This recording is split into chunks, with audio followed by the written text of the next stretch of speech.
In defense of Dagon. The defense reopens. January 1921. In replying to the adverse criticisms of my weird tale, Dagon, I must begin by conceding that all such work is necessarily directed to a very limited section of the public. Fiction falls generally into three major divisions: romantic, realistic, and imaginative. The first is for those who value action and emotion for their own sake, who are interested in striking events which conform to a preconceived artificial pattern. These readers will accept psychological improbabilities and untruths, and even highly distorted objective happenings, but they demand a background of literalism.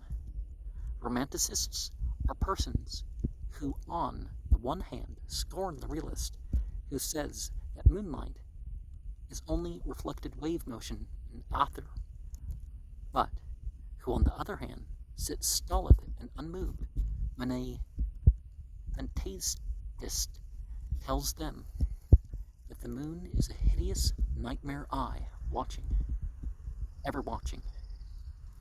They will say to the realist that he forgets the emotional influence of moonlight, but they will not be able to follow up subjectively a fantastic conception involving myth-making. So will be equally opposed to the teller of strange legends. The second fictional school, the realism, which rules the public today, is for those who are intellectual and analytical rather than poetical or emotional. It is scientific and literal, and laughs both at the romanticist and the mythmaker. It has the virtue of being close to life, but has the disadvantage of sinking into the commonplace and the unpleasant at times. Both romanticism and realism have their common quality of dealing almost wholly with the objective world, with things rather than what things suggest. The poetic element is wanting. Romanticism calls on emotion, realism on pure reason. Both ignore the imagination, which groups isolated impressions into gorgeous patterns and finds strange relations and associations among the objects of visible and invisible nature. Fantasy exists to fulfill the demands of the imagination, but since imagination is so much less widely diffused than our emotion and analytical reason, it follows that such a literary type must be relatively rare and decidedly restricted in its appeal. Imaginative artists have been few and always unappreciated. Blake is woefully undervalued. Poe would never have been understood had not the French taken the pains to exalt and interpret him. Dunsany has met with nothing but coldness or lukewarm praise, and 9 persons out of 10 never heard of Ambrose Bierce, the greatest story writer, except Poe, whom America ever produced. The imaginative writer devotes himself to art in its most essential sense. It is not his business to fashion a pretty trifle, to please the children, to point a useful moral, to concoct superficial uplift stuff for the mid-Victorian holdover, or to rehash insolvable human problems didactically. He is a painter of moods and line pictures, a capturer, an amplifier of elusive dreams and fancies, a voyager into those unheard of lands which are glimpsed through the veil of actuality, but rarely and only by the most sensitive. He is one who not only sees objects, but follows up all the bizarre trails of associated ideals which encompass and lead away from them. He is the poet of twilight visions and childhood memories, but sings only for the sensitive. All moods are his to reproduce, be they bright or dark. Wholesomeness and utility are to him unknown words. He mirrors the rays on him. It does not ask their source or effect. He is not practical, poor fellow, and sometimes dies in poverty, for his friends all live in the city of never above the sunset, or in the antique rock temples of Mycenae, or the crypts and catacombs of Egypt and Meroe. Most persons do not understand what he says, and most of those who do understand object because his statements and pictures are not always pleasant and sometimes quite impossible. Now, far be it from me to claim the honor of being a real imaginative artist. It is my privilege only to admire from the abyss of mediocrity and to copy in my feeble way. But what I have said of imaginative literature may help to explain what it is that I am feebly and unsuccessfully trying to do. It may explain why I do not tag my tales with copybook morals, or try to confine the events to cheerful, everyday happenings of unimpeachable probability. As to criticism, I ask only that my reviewers obscure the basic law of their craft, a comparison between design and achievement. No one is more acutely conscious than I of the inadequacy of my work. Nothing exasperates me more than the failure of my written products to duplicate the visions and nightmares that lie behind them. I am a self-confessed amateur and bungler, and have not much hope of improvement, but the visions clamor for expression and preservation. So what is one to do?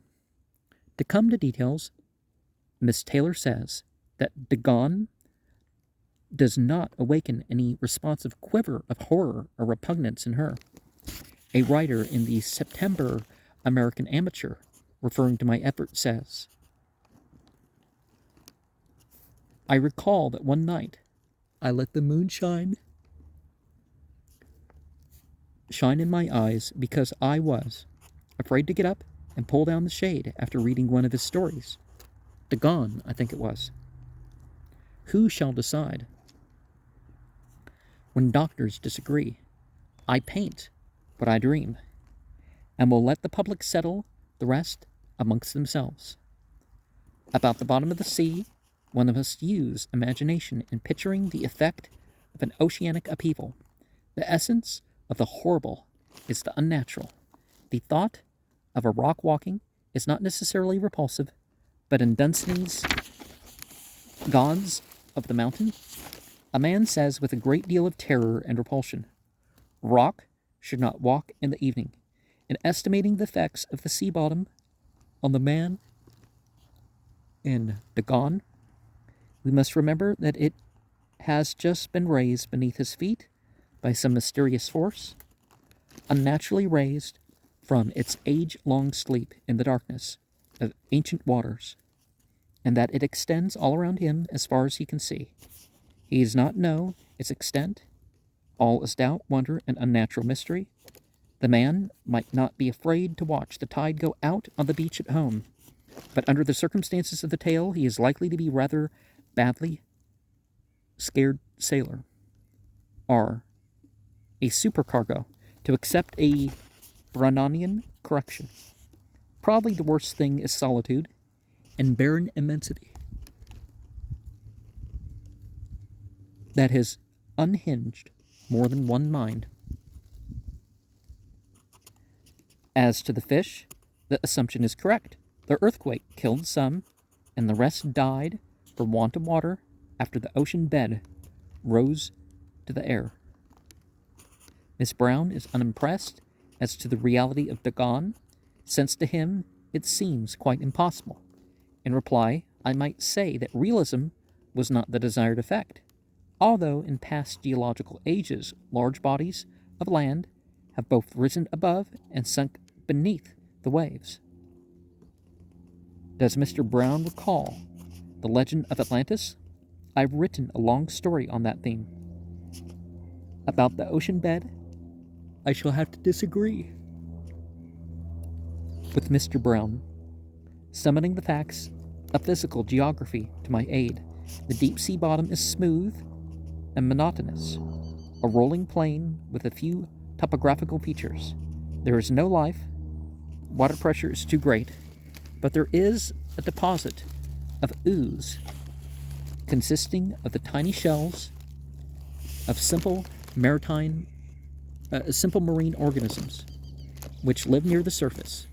One philosopher, to choose a book almost at random from my shelf, says, "The monotony, dreariness, and desolation of the deeper parts of this submarine scenery can scarcely be realized. The most barren terrestrial districts must seem diversified when compared with the vast expanse of ooze which covers the deeper parts of the ocean.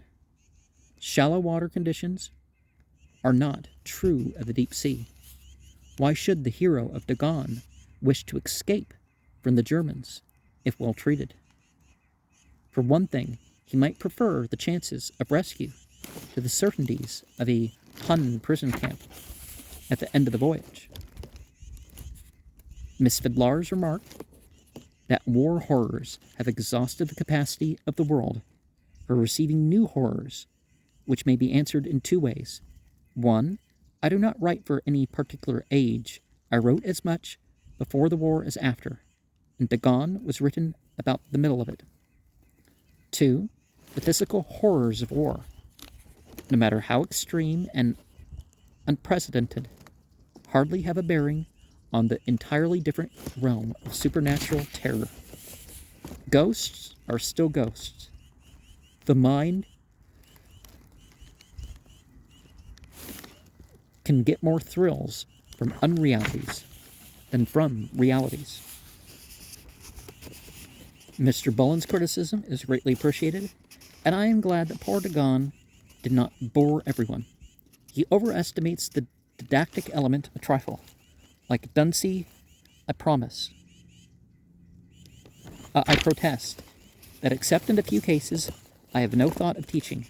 The story is first, and if any philosophy creeps in it, it is by accident. The white ship was an exception. As to the criticisms, the hero victim is sucked half into the mire, yet he does crawl. He pulls himself along in the detestable ooze, tenaciously though it cling to him. I know, for I dreamed that the whole hideous crawl, and can yet feel the ooze sucking me down. Possibly my description lacked clearness. As to the expression, completeness of the stillness, I wish to emphasize a peculiar condition, paralleled only by that imposed silence, a fable, and also to balance the phrase, homogeneity of the landscape. Curtail is a stenographic error, like the omission of I from Piltdown, which my critics overlooked. The suggestions anent to the dubious word scientist and the phrase whales and the like are good, and will be acted on if the yarn is ever republished. Mr. Monday acts the raison d'etre of Dagon. I will give it, purely and simply, to reproduce a mood. Its object is the simplest in all art, portrayal. I must read the Grim 13. Has Mr. Monday read Can Such Things Be by Ambrose Bierce? I am glad that several liked Old Christmas. I would that Miss Taylor and Mr. Bullen were right about my being a poet, but must regretfully renounce the distinction. Old Christmas is a rhymed essay, light verse, verging on the whimsical. As to the prophetic impossibility of such words as gastronomic and patriarchal, fully conceded. But investigation of the Georgian and Queen Anne verse will reveal the fountainhead of the venerable tradition I follow. I rejoice that Mr. Bullen, a native of the motherland, should find my pictures reasonably accurate. A comparative recluse, seeing little of any part of the world, is likely to take up his imaginative abode in whatever spot his main interest lies, unhampered by the conditions of actual geography. As a devotee of the past, I have naturally read more English than American books, and have felt profoundly the charm of those scenes and events amongst which my race stock was molded and developed, so that my conception of home and natural beauty has come to center in that soil around which so vast a majority of ancestral associations hover. This blessed plot, this earth, this realm, this England. And that sort of sentiment can be expressed in regards to the Art of Nine Angles fiction, right? Because it, is influenced by the topography and all that of England.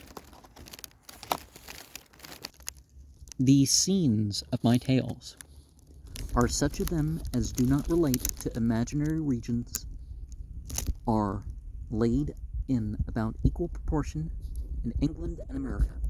Someday I will copy for the circulator by various verses on America and England, as published in amateur journals on both sides of the water. One of them appeared in the Professional National Magazine in Boston, and brought me an offer, albeit an impractical one, from the book publishing house of Sherman, French & Co. Last of all, I will touch upon the allusions to me made in the conductor's notes. I trust that Mr. Buell's flattering description will not lead the various members to expect from me more than I can furnish, for I am only too undeserving of such encomium. My imperfect productions speak louder than a charitable conductor's praise. Regarding the Wickenden objections to my philosophical views, I am afraid I cannot be as much impressed as I should be, since most of the points on which I am attacked are really points of language rather than belief. Mr. Wickenden jeers in a cocksure fashion at my use of the word no, when of course that word was employed with the full recognition of the metaphysical and epistemological difficulties involved. It is the only adequate word, though any philosophical user of it must concede that it is largely relative, and Mr. Wickenden forgets that the absence of certain knowledge militates as strongly against dogmatic theism as against dogmatic atheism, or rather, while not forgetting it, he uses it as propaganda for a set of opinions much less intrinsically probable than those he dismisses as unproven. One should not take too seriously the belittling of the scientific leaders who disposed of theism in the 19th century, but perhaps their overpraise by many justifies or explains an impulsive reaction against them. They were certainly not demagogues, or even innovators in the ultimate sense. Materialism has represented man's most thoughtful attitude since the days of Epicurus and Democritus, and was the central phase of the Epicurean school. But Darwin, Huxley, Haeckel, and Spencer could perform a vast service in filling in details, systematizing, and expounding. Their results were not necessarily perfect, for inaccuracy enters all speculations, yet to say they are superseded or overthrown is sheer nonsense. It is impossible to produce any subsequent discoveries which convert their main tenets. Modern science has probed deeper, but the probing has not disestablished the principles. There is a difference between a developed theory and an overturned theory. The atomic theory of Dalton, for example, is not disturbed by the recent subdivision of the atom. The etymology of the word is embarrassed, But so far as the reality of the atom as a chemical unit is concerned, very little has happened. Atoms exist, and combine as Dalton discovered. It is only in the case of radioactivity that we encounter the results of the development. In dealing with the relative values of reason and intuition, Mr. Wickenden is equally sophistical. Common evidence shows him that intuition is apt to be false, is as apt to be false as true. That is, apt to lead to subsequently demonstrable errors as to facts, and that emotion is closely allied to. He knows that both intuition and emotion are erratic, irregular, and frequently completely contradictory. That they depend upon individual wishes and hopes, easily exploitable on materialistic grounds, and that they inspire obvious hallucinations as often as they produce sensible convictions. Is a lunatic Kaiser or Napoleon because his intuitions tell him so? Contrary to the cleverly introduced insinuation of Mr. Wickenden, emotion and intuition do fit into my beautiful symmetrical pattern. And Mr. Bullen makes mention of the use of my phrase, vacuous and pompous idealist. This did not occur in the course of an argument, nor was it meant to apply to all idealists. It was designed to characterize a certain especially assertive school, to which Mr. Bain's poem formed a delightful contrast. It would be impossible to conceive of the development of the intellect from the primitive neural functions of low organisms without the existence of these intermediate stages. They are not to be ignored, for they furnish important light on all biological and philosophical problems. The only rash thing is to accept their admittedly variable, contradictory, and nebulous evidence as a determinant of facts, in opposition to genuine logic and reason, whose rigid consistency and reliability in every field cannot be disputed. A man may one day feel that there is a deity and another day feel that there is none. An Arab may feel that Muhammad is the only true prophet at the same time that an Englishman feels that Christ is. Well, Christians don't really believe that Jesus is Christ. They say the word. They don't really believe he's the Messiah or Emmanuel, but they say the word. And they certainly don't, but they do believe he's the only of that because they don't understand the word. A Muslim does not say that there wasn't any of the prophets, very specifically 144,000 other prophets at least.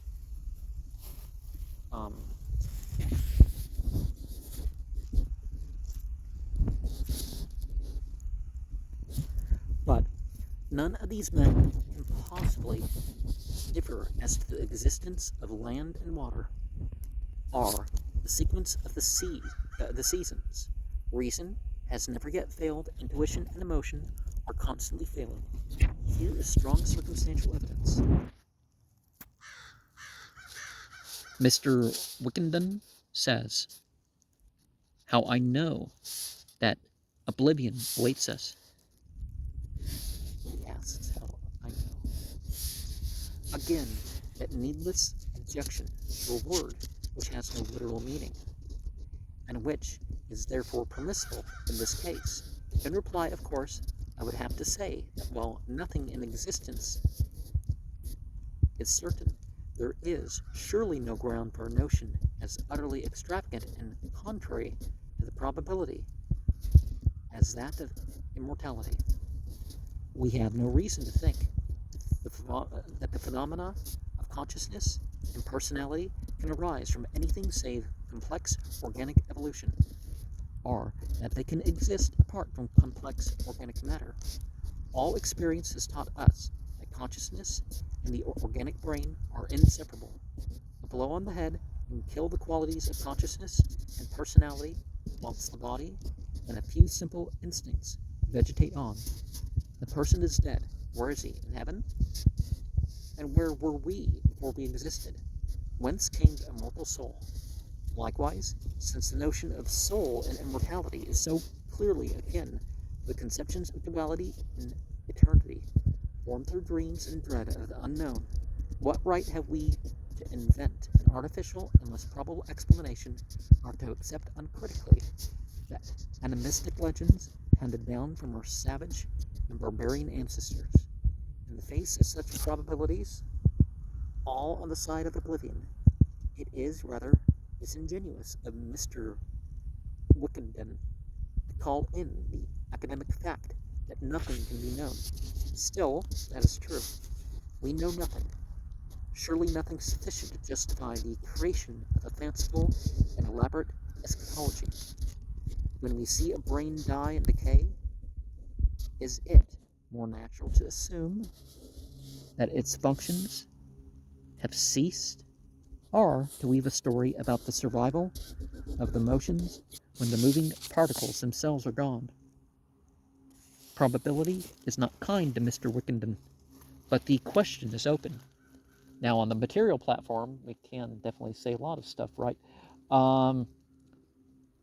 But there is some doubt thrown about when the exact moment of death and all that is, right? They used to think, we don't notice any breath. Oh, we don't notice any heart rate. We don't notice any brain activity, even through our machines. And some of those people have turned out to be alive. As to the origin of a supposed deity, if one always existed and always will exist, how can he be developing creation from one definite state to another?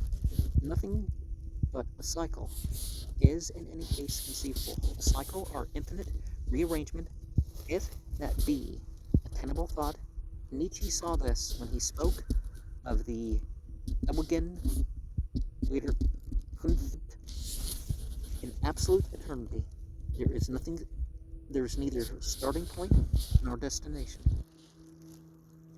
Mr. Wickenden frankly amuses me when he compares my rejection of teleology to a small boy's discarding and condemning a book he cannot understand.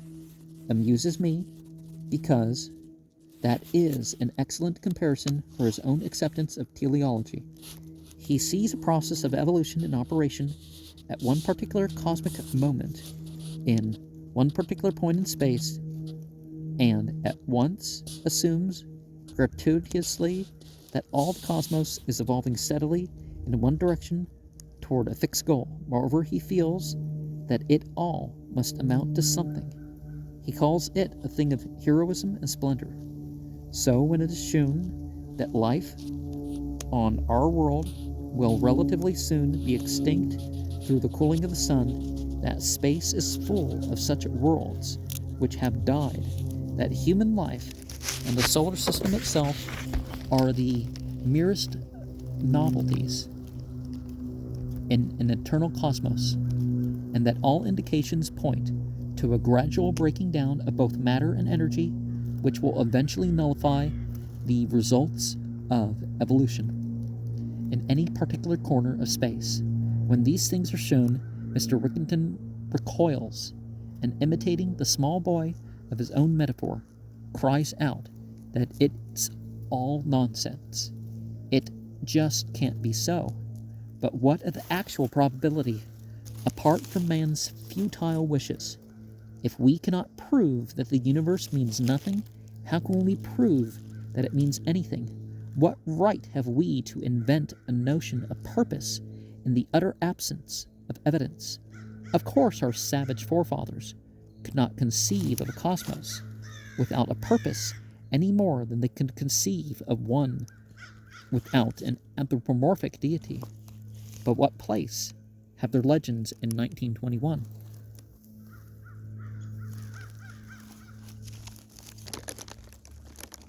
And then that Wittgendenian sneer at my liking for Mark Twain's ethical precept, which was materialistic because it truly recognized no motive in man but basic selfishness. Mr. W. says, or furnishes evidence, that it is Christian. I can furnish evidence that it is rationalistic, pre-Christian, and Confucian. It is merely a truth based on expediency.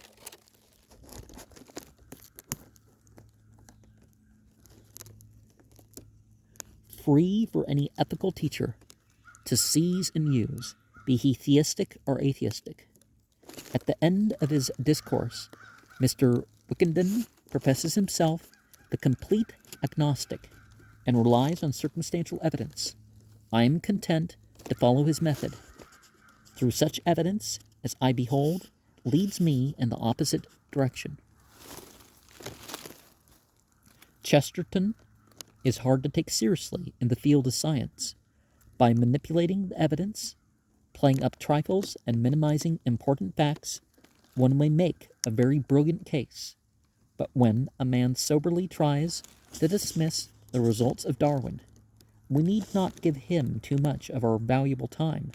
The exact details of organic progress are described in The Origin of Species and The Descent of Man, may admit of correction or amplification. But to attack the essential principle, which alone is of universal importance, is pathetic. And so, in a lesser degree with Freud, the doctrines which Mr. Chesterton so sweepingly sets aside are indeed radical and decidedly repellent to the average thinker. Certainly they reduce man's boasted nobility to a hollowness woeful to contemplate.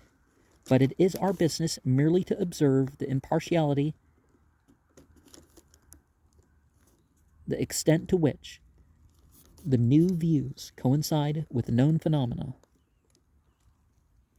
as compared with views hitherto held.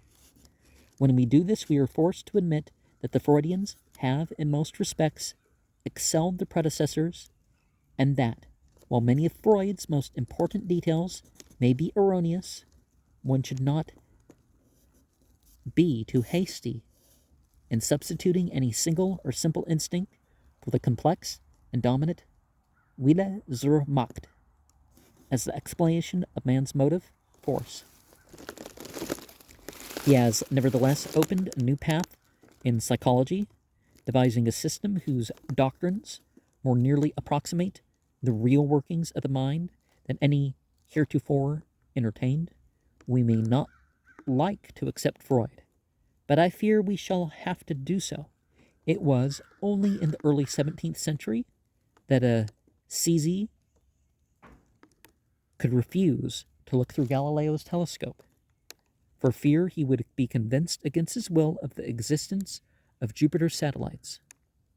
And now let me insert my new contributions, 3 in number: a tale in prose, some weird stanzas, and a tale in rhyme. I regret sincerely that I have nothing healthy or uplifting to offer, but if I fall short of true artistic creation in those more wholesome fields, what am I to do? It is odd that my entire audience in the circulator, save Mr. Bullen alone, should consist of realists and literalists. Perhaps, in future, I shall insert in this folio matter by other and more conventional members of the United Amateur Press Association. The defense remains open. April 1921. I note with interest the various comments about my latest round of literary attempts, and am grateful for the charity of judgment shown. Mr. Brown is right in saying that tales of ordinary characters would appeal to a larger class, but I have no wish to make such an appeal. The opinions of the masses are of no interest to me, for praise can truly gratify only when it comes from a mind sharing the author's perspective. There are probably 7 persons in all who really like my work, and they are enough. I should write even if I were the only patient reader, for my aim is merely self-expression. I could not write about ordinary people because I am not in the least interested in them. Without interest, there can be no art. Man's relations to man do not captivate my fancy. It is man's relation to the cosmos, to the unknown, which alone arouses in me the spark of creative imagination. The humanocentric pose is impossible to me, for I cannot acquire the primitive myopia which magnifies the earth and ignores the background. Pleasure to me is wonder, the unexplored, the unexpected, the thing that is hidden, and the changeless thing that lurks behind superficial mutability. To trace the remote in the immediate, the eternal in the ephemeral, the past in the present, the infinite in the finite, these are to me the springs of delight and beauty. Like the late Mr. Wilde, I live in terror of not being misunderstood. I note with interest the predilection of Miss Taylor for tales of a psychoanalytical, telepathic, and hypnotic order. Telepathy, the only mythical member of this triad, may sometime furnish me with a plot, but the other two are likely to become systematized by science in the course of the next few decades. Hence, I will pass out of the realm of wonder into that of realism. I prefer to stick to a more fantastic kind of explanation of the dream world than that offered by Professor Dr. Sigmund Freud. Only illusions and insolvable mysteries are really fascinating to the imagination. I should not be surprised if hypnotism were developed as an effective remedy for many disorders, since so many bodily functions are controlled wholly by cells of the brain. The only question, in my opinion, would be that of permanence, since the blind habits of cells are usually stronger in the end than the modes of motion set up by conscious thought are external forces. In some cases, the new artificial habits might gain the ascendancy, but it would probably depend mainly on the temperament of the patient and the previous duration of the malady. Mr. Buellen's remarks are all of great interest to me, and I would appreciate it if he could later on send me his sheet of corrections, that I might act upon his suggestions when I have more leisure. At present, I am about to investigate the status of through as used in Psychopompus, pending which I have adopted the alternative ending for Sieur de Blois. Old wife's tale is o'er, was lost to mortal sight for evermore. Regarding the tree, Mr. Brown finds the climax insufficient, but I doubt if a tale of that type could possess a more obvious denouement. The climatic effect sought is merely an emphasis, amounting to the first direct intimation of the fact that there is something hidden beyond the simple events of the tale, that the growing suspicion of Misides's crime and recognition of Calos's posthumous vengeance is well founded. It is to proclaim what has hitherto been doubtful, to shew that the things of nature see beyond human hypocrisy and perceive the baseness at the heart of outward virtue. All the world deems Micetus a model of fraternal piety and devotion, although in truth he poisoned Calos when he saw his laurels in peril. Did not the Tegians build to Micetes a temple? But against all these illusions, the trees whisper, the wise trees, sacred to the gods, and reveal the truth to the midnight searcher as they chaunt knowingly over and over again. Oida, oida. This, then, is all the climax so nebulous a legend can possess. Mr. Bullen, referring to the motto, asks what it is that the fates find a way to accomplish. To which the obvious reply is that their aim is the avenging of murdered Kalos. This is an old tragic theme with the Greeks. Does Mr. Bullen not recall Arion and the dolphins and Ibycus and the cranes? I observe Mr. Bullen's complaint that no humor enters into my tales, which omission he deplores, assuming that these tales are designed to present a view of the universe. In reply, I would suggest that none of my narratives aims at scientific accuracy and inclusiveness, each being rather a mere transcript of an isolated mood or idea with its imaginative ramifications.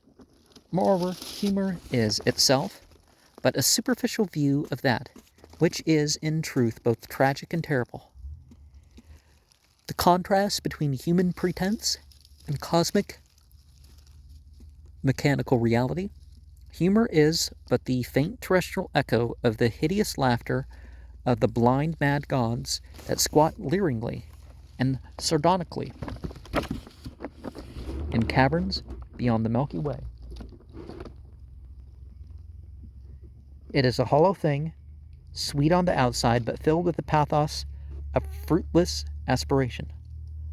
All great humorists are sad. Mark Twain was a cynic and agnostic, and wrote The Mysterious Stranger and What is Man? Okay, The Mysterious Stranger, yeah.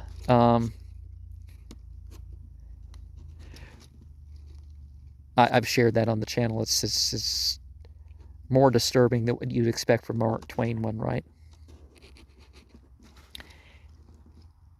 When I was younger, I wrote humorous matter, satire and light verse, and was known to many as a jester and parodist. I will enclose one of my old parodies, together with the piece I burlesqued, as an illustration of my comic side, but I cannot help seeing beyond the tinsel of humor and recognizing the pitiful basis of jest. The world is indeed comic, but the joke is on mankind.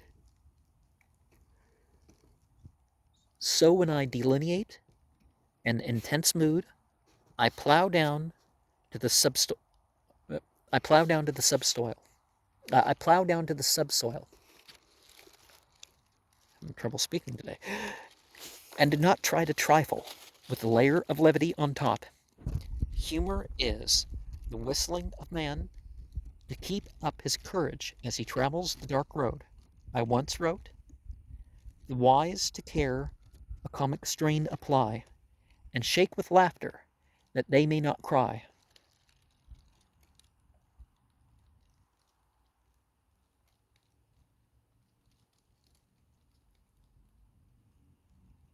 Let it not be thought that I fail to appreciate humor.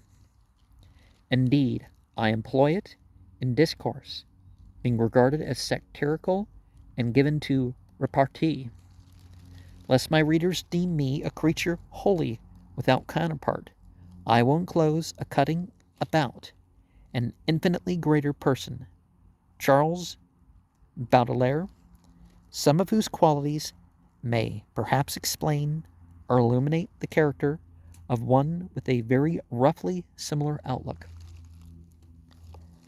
My contributions to this round of the circulator will consist of a weird tale, The Nameless City, some of my synonymous lines on religion, an echo of the current controversy, a brief parody of some lines by the UAPA poet Reinhard Kleiner, and a specimen of my older and more conventional work.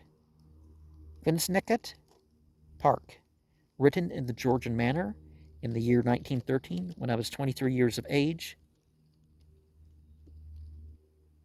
Finsnicket Park has, of course, some of my pessimism, but there may be a youthful spirit and trace of wholesomeness lacking in the products of my riper years.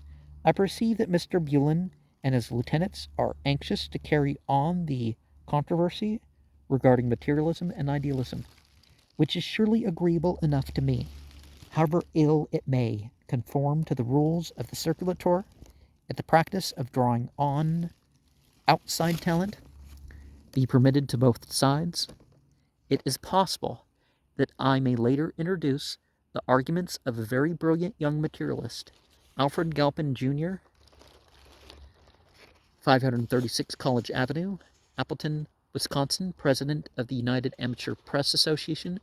Mr. Galpin is at present a student at Lawrence College, but in spite of his youth, is a person of attainments little short of marvelous, a genuine boy prodigy. He is now only 19, but I consider him already the most remarkable human being of my acquaintance, and believe he will become in time a critic and philosopher of international reputation. Mr. Galpin is a lineal descendant of Captain James Cook, the celebrated explorer who was killed by natives in the Sandwich Islands in 1776. His opinions are, for the most part, identical with my own, that idealists should turn from the defensive to the offensive is something which cannot but benefit discussion. The tactics of the two attitudes differ, and a question cannot be displayed in its fullness till each antagonist has assumed both positions. Idealists were formerly on the defensive because, as the heirs of primitive tradition, they were first in the field and held all the territory. In their citadel of hereditary strength, they were besieged by the materialists, a school of latter growth whose doctrines sprang not from savage conjecture, but from scientific observation.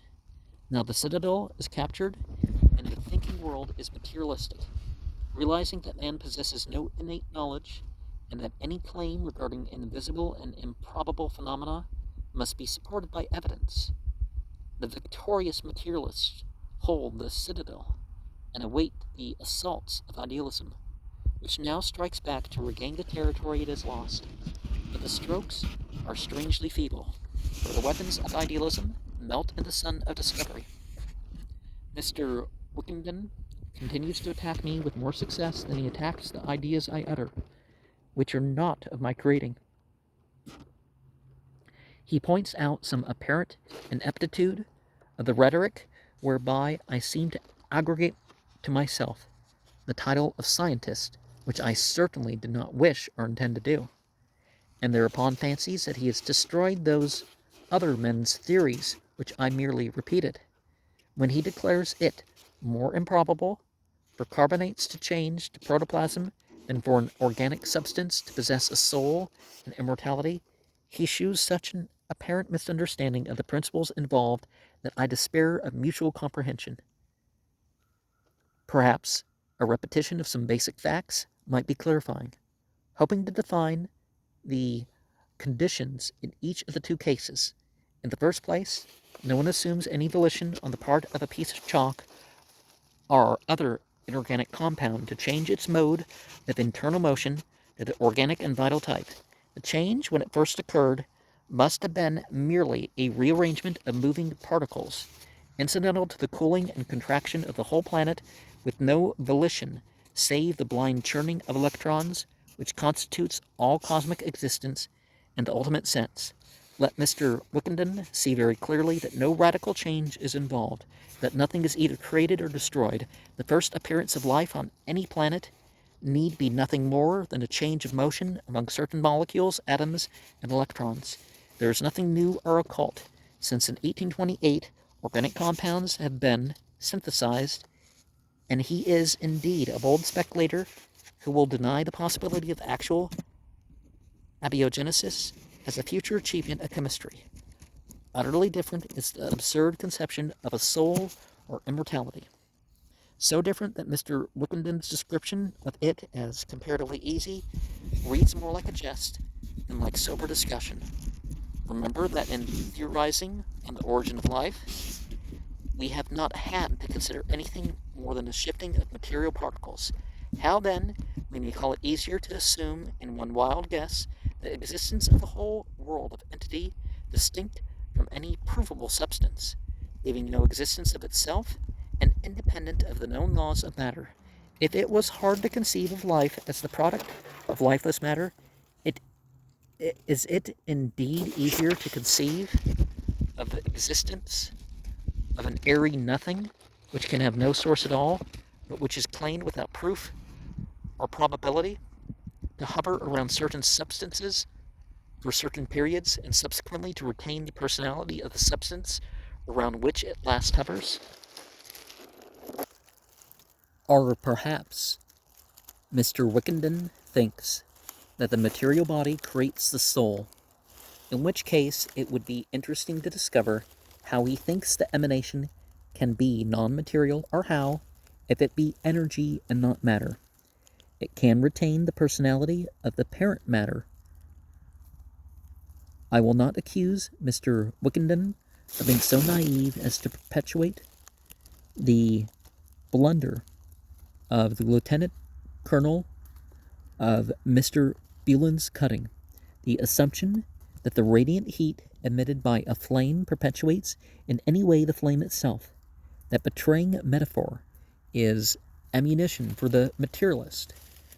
For just as a candle burns itself out in smoke, vapor, and waves of thermal energy, leaving nothing to perpetuate its own individual qualities, so must a human brain burn itself out at last, after sending out irrecoverable ether waves, which disperse to the uttermost recesses of infinity.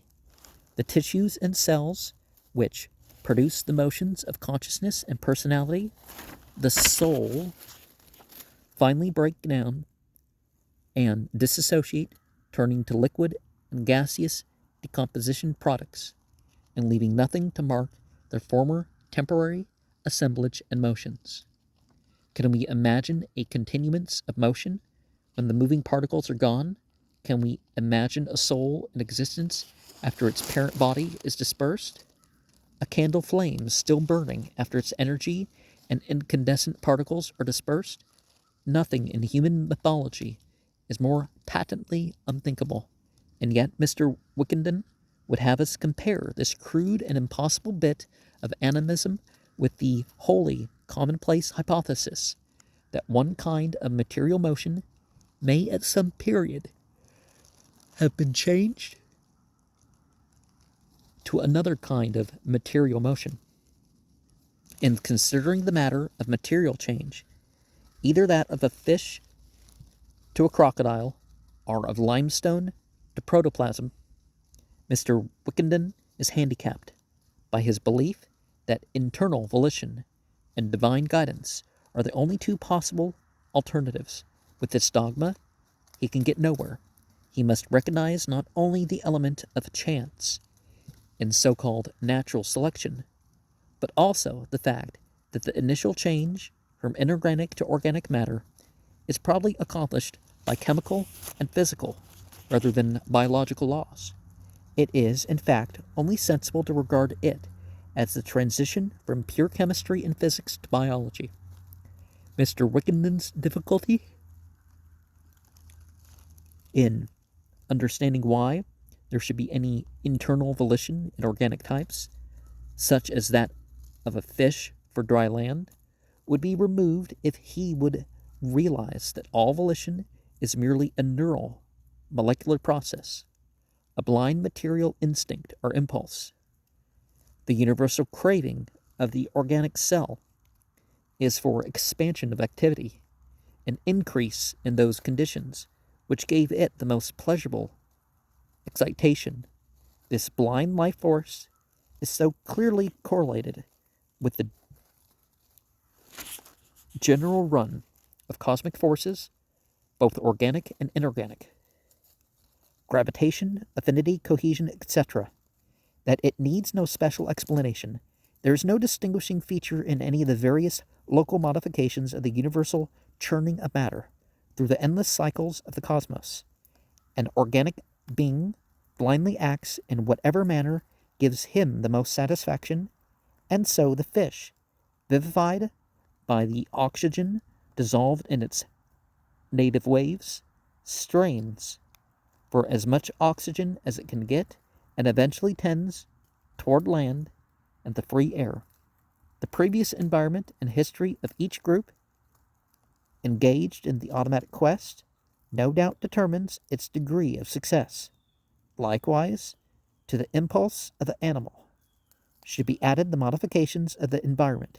Perhaps it is too hasty to attribute all evolutional changes to internal causes, and since many may result from the animal's struggle to adapt itself to changing surroundings, the recession or evaporation of a body of water giving rise to a swamp may be the cause of changing fishes to amphibia in the course of generations, just as the subsequent drying of the swamp into solid land may transform the amphibia to land animals, first of the lizard kind, then mammals, including man, and no one knows what later on.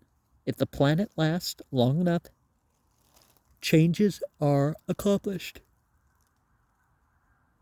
by all sorts of selective processes, largely choice of mates dictated by the environment and blind impulses of countless generations. Definitive, intelligent volition is out of the question. Mr. Wickenden to the contrary. And if you look at irreducible complexity and the actual chance involved, it doesn't seem like the dice is just being thrown and life lands, right? But then on the other hand, we're looking at the universe being more friendly to black holes and extremes of hot and cold that make life impossible than where life can even exist. Not just carbon-based life, but silicon-based life, and who knows what else, right?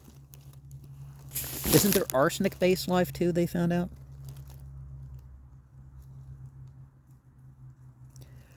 When Mr.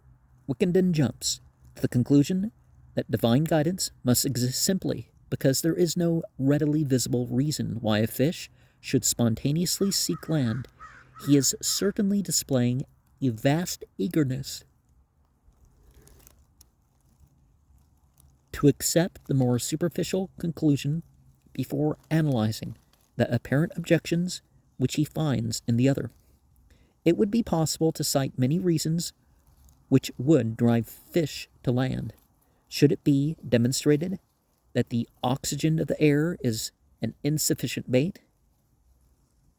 Much might be said for the light of the upper regions, with its increased possibilities of pleasurably affecting the eye. Mr. Wickenden displays his weakness in the assumption that fish are perfectly comfortable in water. An absurd statement, in view of the obvious lack of continuous comfort in all beings with complex neural development. There is, in every phase of vertebrate organic life, a constant chafing and unrest, since adaptation to the environment is never perfect. All life is struggle and combat, itself a disproof of divinity, and in this fray an organism fights both its fellows and its surroundings. When a certain act or change is of benefit in securing an advantage and increasing the opportunities of pleasurable excitation, it is blindly persisted in through the universal tendency of following the line of least resistance. All organisms tend to do what secures them the most pleasurable or best facilitates their continued existence, and at the end their course, determined by circumstance, produces various modifications of type. There is no conscious desire, no intelligent aspiration, no definite foreknowledge. It is all a process of stumbling in the dark, of recoiling from greater to lesser discomforts and dangers, and of groping for an increased amount of pleasures faintly tested. To ignore this and rush to the notion of divinity is so rash that such a step may fairly be counted out of an argument. Mr. Wickenden depends on words rather than on facts and ideas. As witness his really delicious epigram about explaining evolution. I hardly know whether a reply is needed for the statement regarding the anomalous expansion of water just above the freezing point. Certainly, this is an unusual thing, but no more so than countless others, having no possible purposive significance.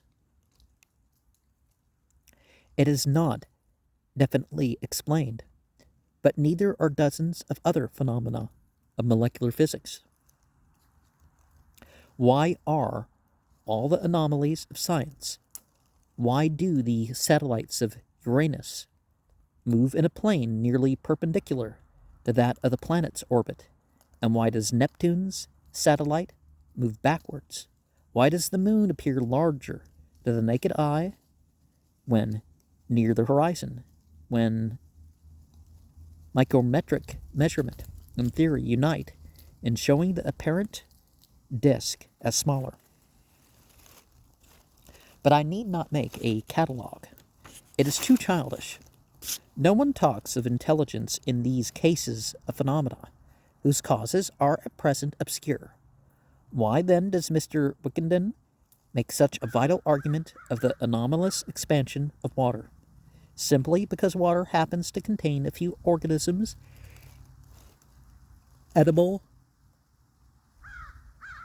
by man, which it could not contain if its physical properties were less unusual. On this one chance, it could not contain that. On this one chance circumstance, Mr. Wickenden founds a system of theology, singles out the case of water from that of all other anomalies in creation, and assumes the most stable and important of chemical compounds received its properties solely in order that fishes might inhabit brooks. How inconsiderate of nature not to fashion water so that man might walk through it and build railways on the floor of the Atlantic. The same intelligence that created brooks for fishes neglected to make all parts of the land habitable by man. Strange oversight. Why are not the Sahara and the Antarctic continent habitable, if it is the divine purpose to adapt everything to the sustenance of life? Well, you do find that life in other parts of the globe, to a degree, depends on the weather and particle flow to and fro the other parts, right? Conversely, what calamity would result if fishes did not inhabit brooks, or if lakes were permanently semi-glacial? Mr. Wickenden is right in declaring that it is easy to scoff at any attempted explanation of life, but tremendously difficult to offer any explanation that other people cannot scoff at. In truth, knowledge has not yet extended very far below the surface, so that continual readjustments of thought are necessary. Beyond a certain limit, knowledge may be impossible to acquire with man's present sensory and intellectual equipment, so that In all likelihood, the universe will never be explained. Perhaps it were wiser not to try, but merely to take life as it comes, enjoying the pleasure and forgetting the pain as best we can. Since, however, our curiosity does prompt us to make more inquiries, it is certainly more sensible to build up our speculations humbly, step by step, from the known to the unknown, than to cast aside probability and experience altogether, and accept dogmatically and uncritically the primitive legends of early man, or we could say the strip downs to what we can absolutely prove and nothing else, right? Legends based on transparent analogies and personifications, and professing to solve offhand those cosmic mysteries which offer the least real evidence and involve the most intricate and gradual kind of investigation. All theories may indeed be open to scoffing, but surely those are weakest which claim most and have least corroboration, while those are strongest which depend most on solid observation and make the fewest claims regarding matters beyond actual knowledge. The absence of proof, the likeliest theory, is that which conflicts least with the small amount of knowledge we already have. Lieutenant Colonel's open letter contains one point so comic I cannot forbear to comment.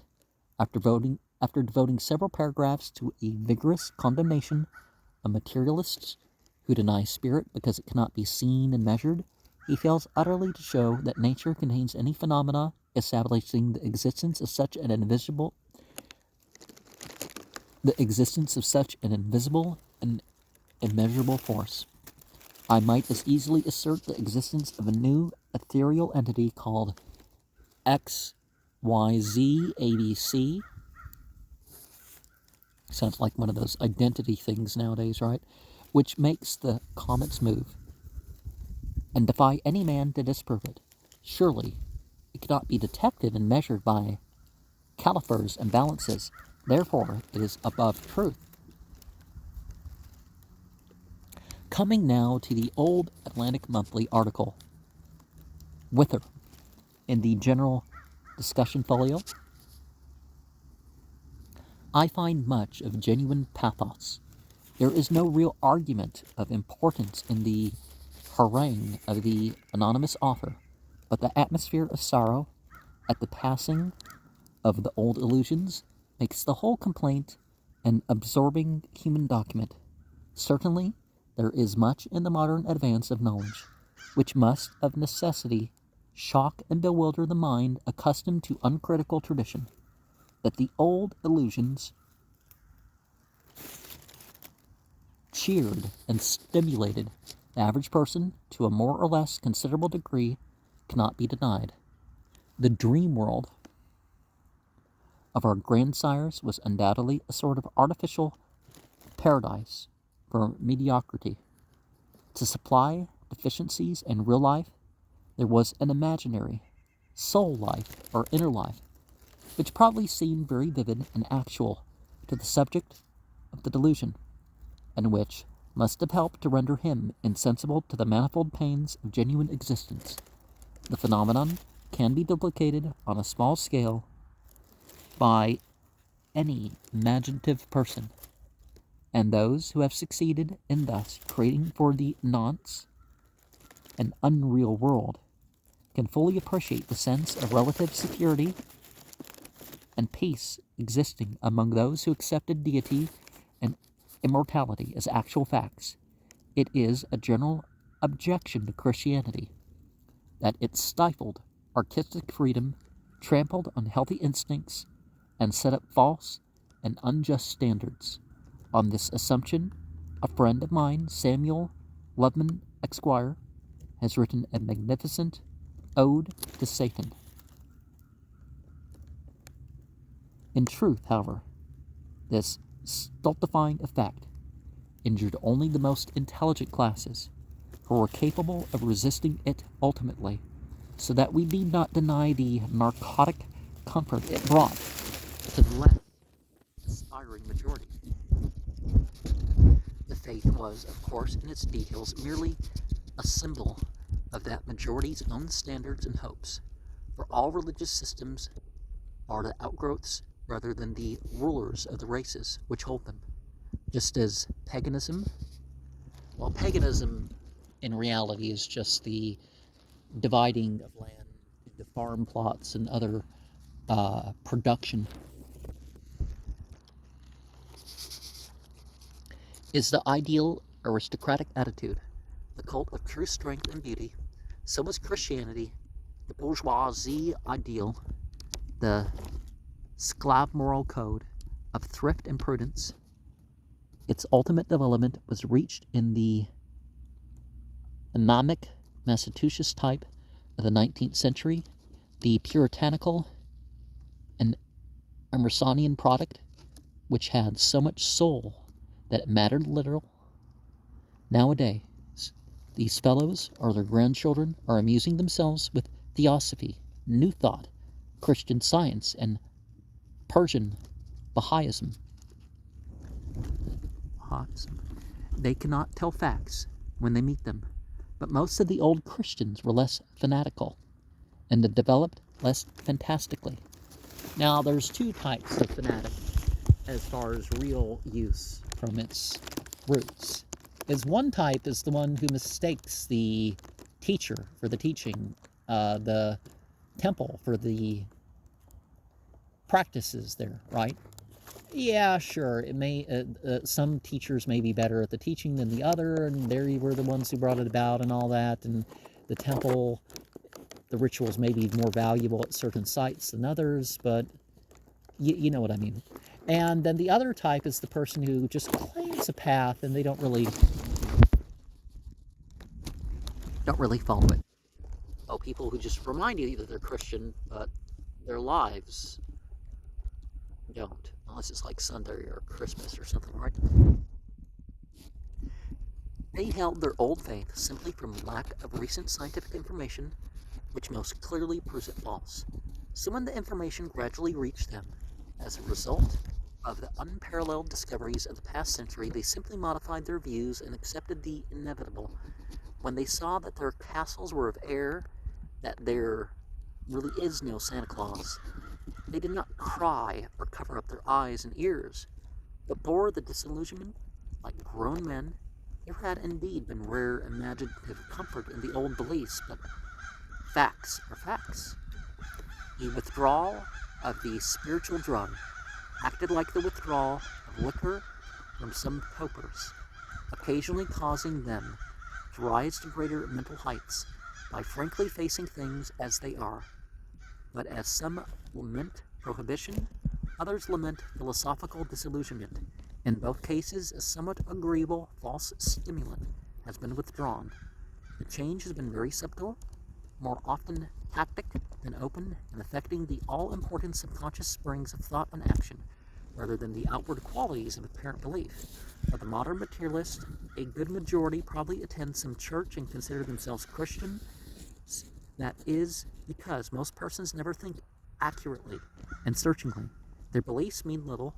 What matters is a deep inward disillusionment whereby they feel the change and dare not trust what they trusted before. Regrets are absolutely futile.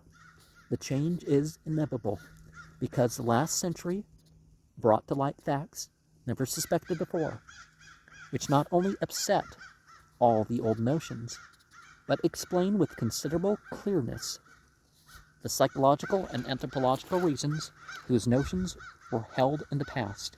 The suddenness of the change is not surprising. Its seeds were sown in the splendor of the Renaissance, when new thought was emancipated and scientific progress begun. New instruments, exciting new zeal, and opening up new vistas have appeared in logical succession, and minds formerly applied to other arts have joined in the quest for truth. The 19th and 20th centuries marked the logical culmination of the advance of 500 years. the growth of philosophies on the new data, so that he who would order us back to superstition is like Canute commanding the waves. Unfortunately or not, the illusion of spirituality is dead among the thinking classes. The phase of primitive allegory has retreated into the past, and we must make the best of what we cannot help. If we tried to believe now, we should feel the sham and despise ourselves for it. We simply know better, like the small boy deprived of Santa Claus. At the same time, we must not ignore the pathetic sobbing intensity of the reaction among a certain emotionally delicate class. The wrench of disillusion is terrible for them, and according to their temperament, they are driven either into blind occultism or passionate Christian apologetics.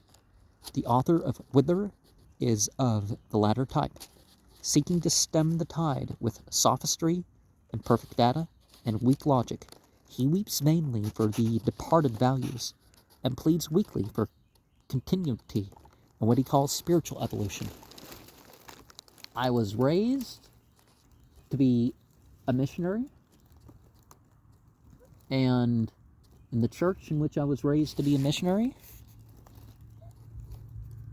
we were told that we would be asked which scripture we focus on more, and we were told to answer the family. And we were told to believe in the most correct book and all that stuff. So I've kept that. I've just not kept it in the context that I was raised to keep it in.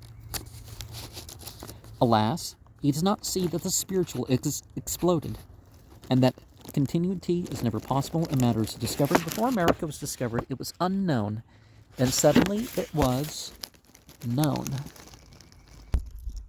And so with the facts, overturning religion, searching wither for a real argument, the reader finds only one amidst the manifold question-beggings and sophistries, regrets, and gratuitous assumptions of values. And tragically enough, that argument is so easily and fully answerable by natural science, that it is no sooner uttered than nullified.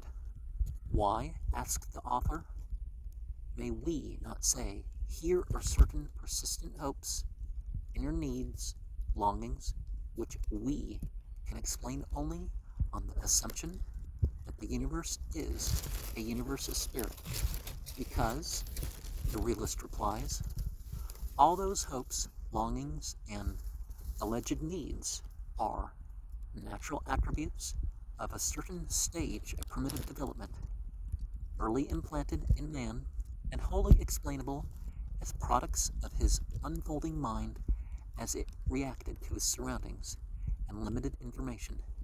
This matter of the explanation of spiritual feelings is really the most important of all materialistic arguments, since the explanations are not only overwhelmingly forcible, but so adequate as to show that man could not possibly have developed without acquiring just such false impressions.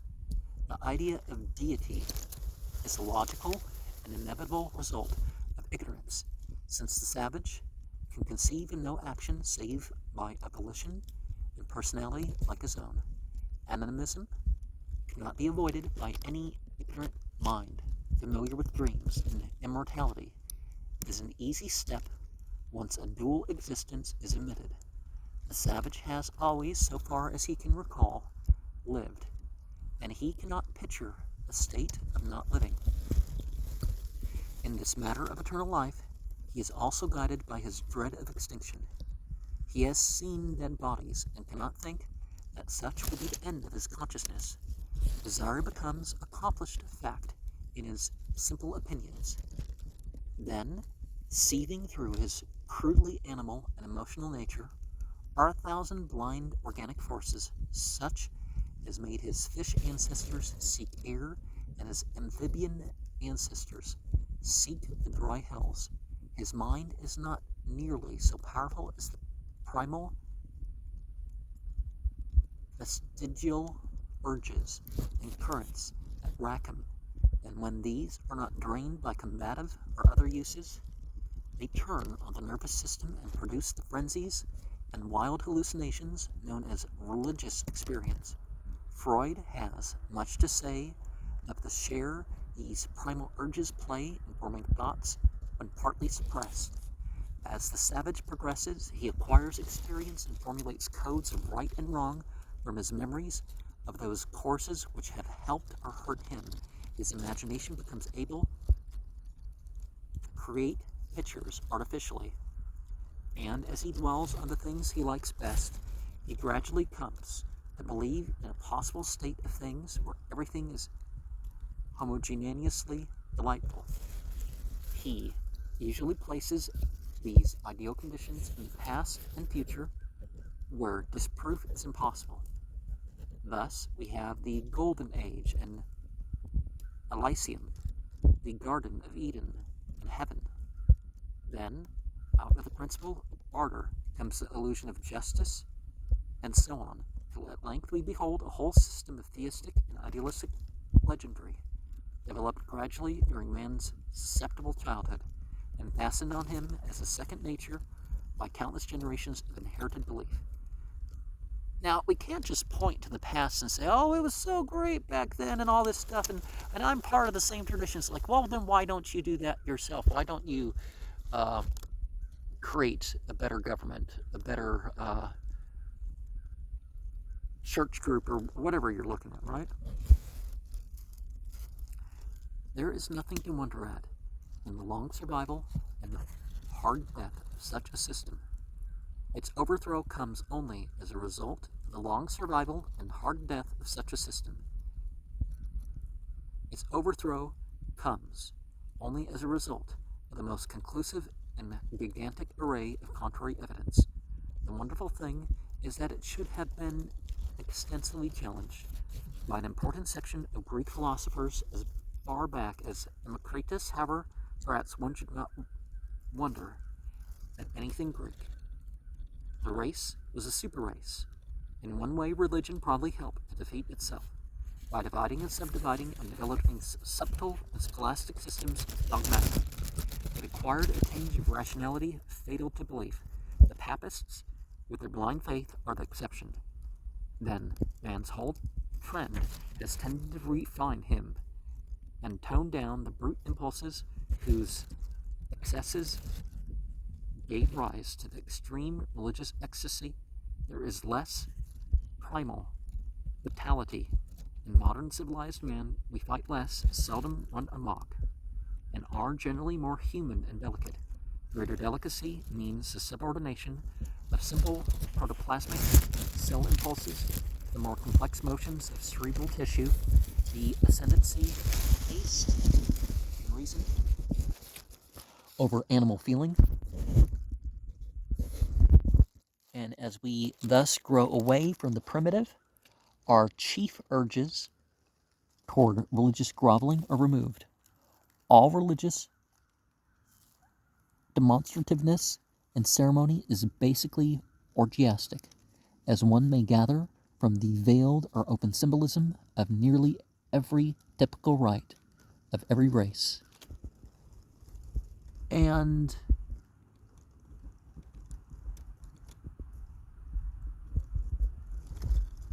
when it's removed from spirituality, it becomes that of the state, right? Or of the race, or your favorite TV show, or you want some physical monsters, but they're not, they're still not real, or, various things, right? But the survivors of Christianity take the whole question of modern change too seriously. Just how much of the possible decadence of this age may be traced to materialism, it is impossible to say. At any rate, it cannot be helped. As a matter of fact, the connexion is probably other than causal. Progress and sophistication, arch enemies of all illusion, have destroyed traditions of behavior as well as of thought, and acting upon a sensitive and heterogeneous world, culminated in an inevitable bewilderment and realization of futility. One cause may underlie decadence and materialism, but these two are sisters, not child and parent. No civilization has lasted forever, and perhaps our own is perishing of natural old age. If so, the end cannot well be deferred. On the other hand, we may be merely passing from youth to maturity. A period of more realistic and sophisticated life may lie ahead of us, filled with cynical resignation and dreams of languorous beauty rather than with the fire and faith of early life. We can neither predict nor determine, for we are but the creatures of blind destiny. Materialism is not the tragedy, at least, not the utter tragedy that idealists picture. It is gray rather than black, for even in the most idealistic ages, a goodly share of the prevailing serenity came from physical and subconscious rather than conscious causes. No change of faith can dull the colors and magic of spring, or dampen the native exuberance of perfect health. And the consolations of taste and intellect are infinite. It is easy to remove the mind from harping on the lost illusion of immortality. The disciplined intellect fears nothing and craves no sugar plum at the day's end, but is content to accept life and serve society as best it may. Personally, I should not care for immortality in the least. There is nothing better than oblivion, since in oblivion there is no wish unfulfilled. We had it before we were born, yet did not complain. Shall we then whine because we know it will return? It is Elysium enough for me, at any rate. Altogether, we have depended less than we think on Christian mythology. The French have done without it for a long time, yet their realistic culture maintains its brilliancy, and the national temperament has sunk to no perceptible degree. Our race is younger, but is fast growing up, and I am confident that the Saxon can face maturity as bravely as the Gaul. If history teaches aright, he should do even better.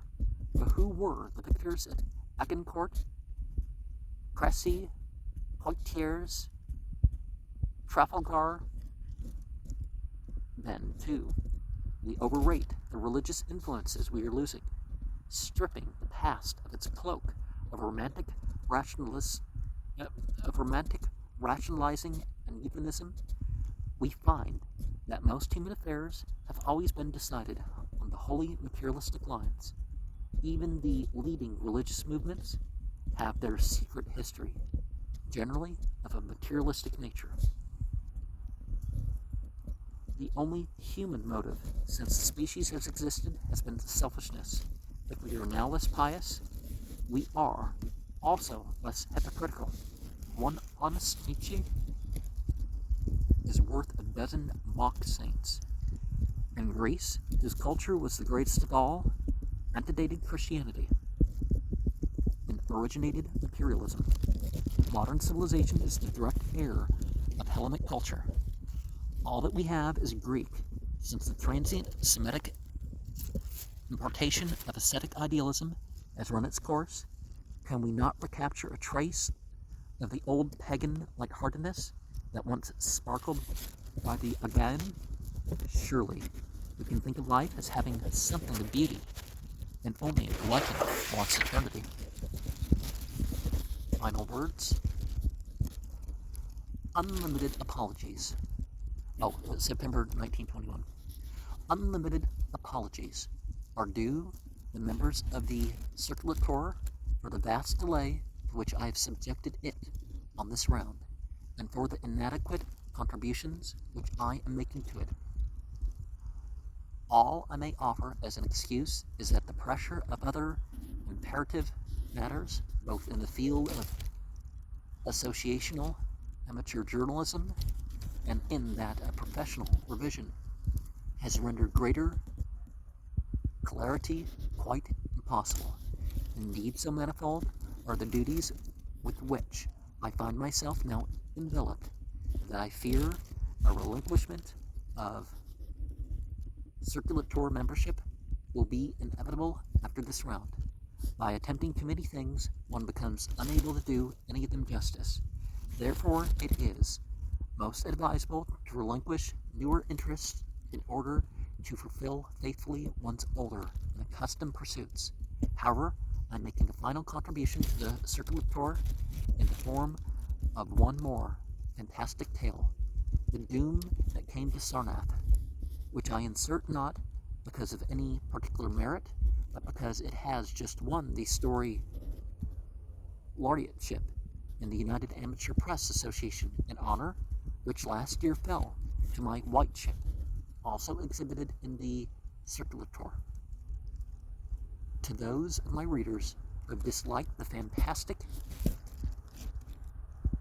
and macabre tone of my work, I proffer the sincerest apologies and would defend myself only by pointing out that there is an artistic ideal apart from the wholesomeness and instructiveness beloved by the worthy generality of citizens.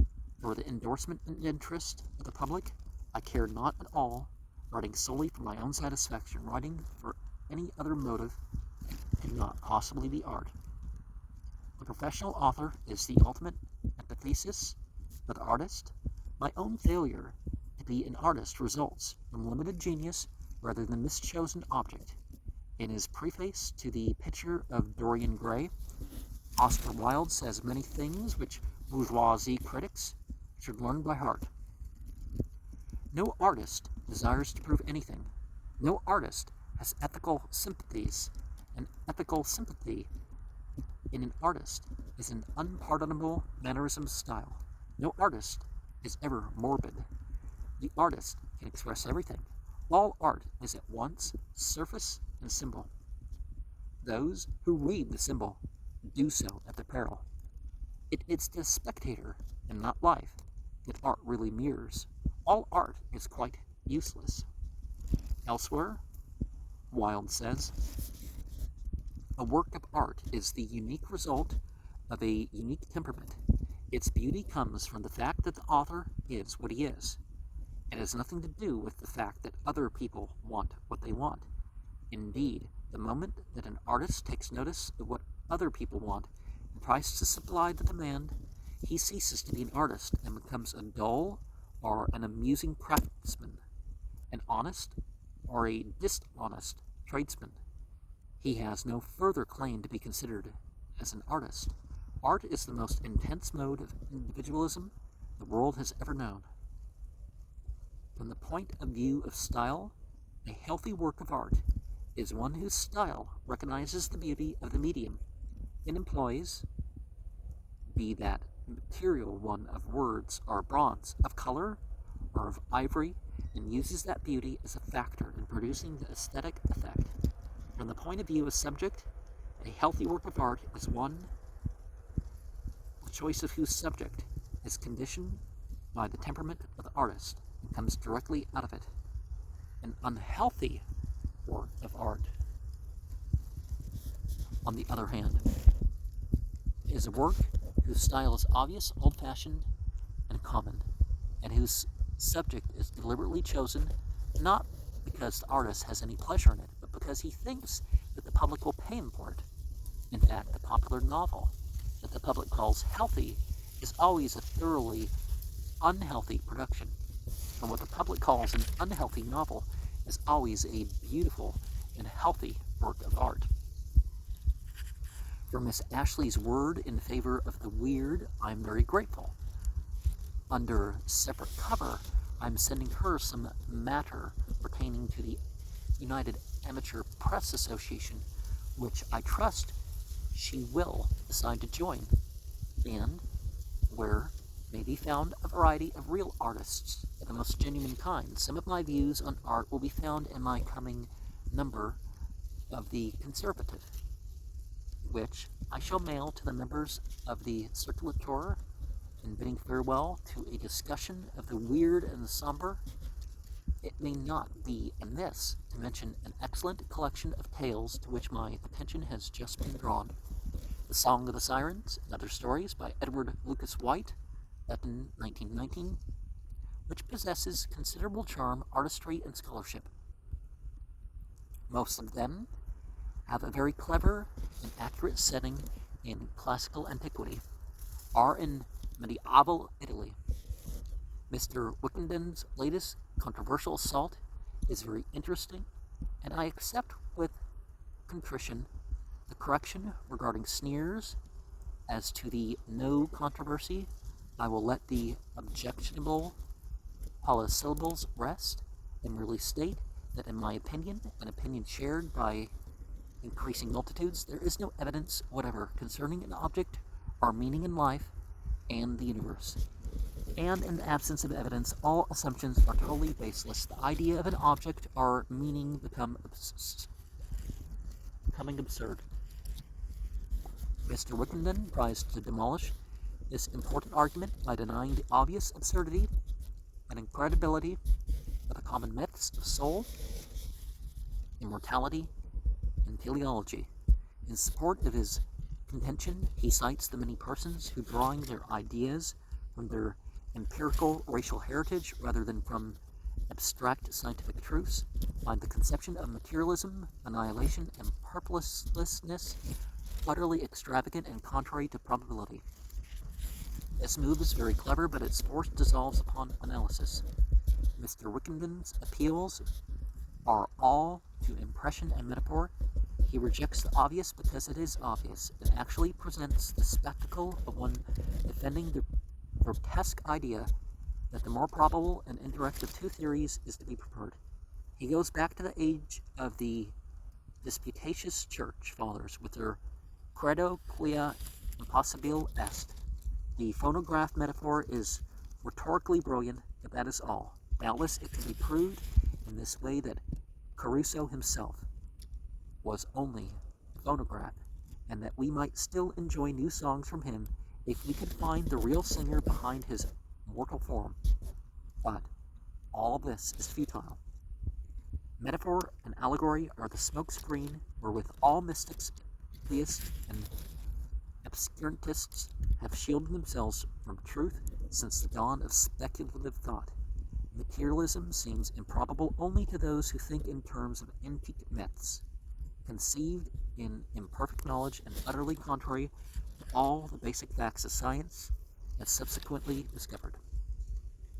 As to the matter of death and resuscitation, I had hardly expected this from Mr. Wickenden, who surely knows that many persons have been revived after a momentary cessation of heartbeats, and that true death is due either to a failure of the propelling energy or to a derangement of the organic mechanism. There is most decidedly something missing from a body. Then half an hour, or even much less. Decomposition always begins at once, and it takes very little to ruin hopelessly the complex and delicate machinery of vital action. When a man dies by accident, as in drowning, there is always a question as to whether the vital momentum suddenly lost can be successfully restored by the crude processes of artificial respiration, and B, as to whether there be any loss due to the chemical and physical deterioration of the bodily machine. Loss is one either of matter or of energy. If there were a question of another loss, the loss of soul, as Mr. Wickenden hints, one might with equal ease ask where the soul originally came from. Matter where Haeckel treats very cleverly and amusingly. To express incredulity that the chemical reaction could produce a Beethoven symphony proves absolutely nothing. There's some very interesting sounds patterns going on with particular planets and stars and stuff when we change the frequency to something we can hear. In the first place, The reaction is probably more physical and chemical in its ultimate manifestation. But, well, sometimes it just means amplified or, something here. But even assuming that it may all be chemical, we have before us merely a case of complexity. It seems to indicate a lack of constructive imagination when one cannot conceive of a material order involving all degrees of fineness and organization and rising eventually to the peak of what we know as psychic, intellectual, and aesthetic accomplishment. The steps between sounds and tears are more physical than chemical, and of course depend on the working of vital cells. Why does not a dead man cry at sad music? Why does not a dynamo give current? To argue that one may prove the existence of the human soul from the fact that corpses do not weep when the orchestra plays Hearts and Flowers is something hardly calculated to disturb the assurance of the mechanistic materialist. Well, I bet I don't know the tune, but Mr. Wickenden avoids the ticklish question of the lower animal world. Here we have organisms for which not even the boldest theist tries to claim souls. Well, it depends on the faith, right? Yet, among them, we find psychic phenomena of a very advanced order.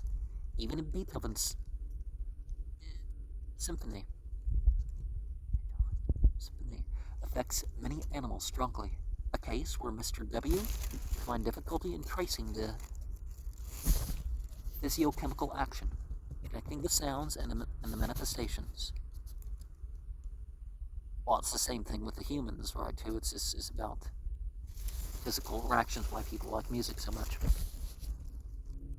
One may ask, to the confounding of those who aver that men have souls, whilst beasts have not, just what the difference may be betwixt the effects of music on man and on beast, and also just how the evolving organism began to acquire spirit after it crossed the boundary betwixt advanced ape and primitive human. It is rather hard to believe in soul when one has not a jot of evidence for its existence, but all the psychic life of man is demonstrated to be precisely analogous to that of other animals, presumably soulless. But all this is too childish when we investigate both ontogeny and phylogeny. We find that man has both individually and racially evolved from the unicellular condition. Every man living was, at the beginning of his life, a single protoplasmic cell whose simple reflex sensitiveness is the source of all neural and psychic activity, which later develops through increasing complexity of organization. We can easily trace the whole process of development from the irritability of a simple cell wall through various intermediate stages of spinal and ganglial activity to the formation of a true brain, and finally to the manifestation of those complex functions which we now know as intellect and emotion. This development occurs prenatally and postnatally in the individual and can be followed with much exactitude. In the species, we can follow it hardly less exactly by means of comparative anatomy and biology. Haeckel's Evolution of Man, in its final edition, leaves very little to be said, and Mr. Wickenden objects to my assumption that he dislikes to face the possibility of a mechanistic cosmos. He is, of course, not to be disputed, and I ask his pardon for having misrepresented his former utterances, but he is exceeding fact when he calls materialists strange people for asserting that most theists are afraid of the truth. This matter of aletheophobia, if I may coin an Hellenism, is something about which the theists themselves leave no doubt. It is they who loudly complain that the materialist is tearing away all the precious values and safeguards of life. In conclusion, I would argue that Mr. Wickenden, not to feel that my necessitated withdrawal from active circulatorship means a desire to terminate the present controversy. Like him, I can always find time to fight in retirement, so that philosophical epistles addressed to 598 Engel Street, Providence, Rhode Island, will be ever welcome and never neglected. I am not by any means such a solemn cuss as Mr. W. infers from my somewhat archaic prose style. In fact, I have an idea that my respected foe would find me almost human if dealing with me less indirectly. As proof, I will enclose a page from the National Tribute, which our conductor may send to Mr. W. if he chooses. Note that I am capable of even a hearty laugh at an amateur convention if he chooses. And now I must bid the circulator a reluctant farewell, trusting that at some future time a readjustment of activities will permit me to resume a connexion so pleasing, and that our novelists, Messrs. Munday and Bullen, will have the abounding charity to show me the remainder of their respective novels, concerning whose terminations I am in a wholesome state of suspense. Ave atque vel edibus septembribus 1921. And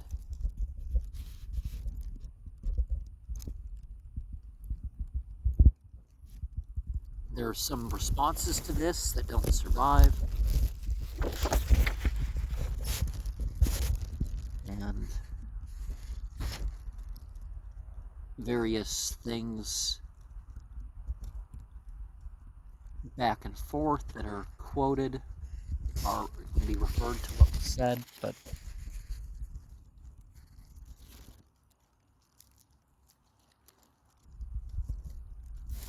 well, okay, well, the humor, he mentions humor, right? Humor is part of life, so that was sort of the point he was going at, because some people say, well, you don't need humor in a point of life, or like, where's the humor in the guy? So how can he be, complete, or maybe he's hiding something or whatever.